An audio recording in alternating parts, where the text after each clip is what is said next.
So mga mare ko, last time 'di ba sinabi ko sa inyo, nireseta kay Madam Hilly itong Ersiflora. Baka sabihin niyo eme-eme lang na nireseta. So ito siya mga madam ko, Ersiflora. 7 days lang naman yung reseta sa kanya, once a day. Tapos ayan siya, nagkaroon nga sila ng taitsuka nung pinsan niya. So nung April 16, 2026 siya nangyari. So eto siya, bumili na rin kami ng ano dito, ng extra na Ersiflora mga mare ko. Kasi nga para pag emergency nga na nangyari ulit yung taitsuka, meron na kaming panlaban. Tapos gusto ko lang mga mare ko, dapat pala dito na lang kami bumili online. Pero syempre kailangan na ni Madam Hilly yun. So, at least ngayon alam ko na mas mura dito online. Kasi compare sa labas mga mare ko, medyo pricey talaga yung ganitong Ersiflora.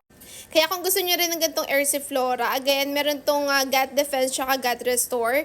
Ilalagay ko dyan sa yellow basket para makapag-check out kayo. Pero disclaimer lang mga mare ko, pag alam nyo malala na yung mga anak nyo, mas maganda. O lalo na kayo, pumunta na kayo ng emergency, wag na kayo mag-antay na ma-dehydrate pa kayo ng malala dyan. Kumbaga, pang unang lunas lamang po ito.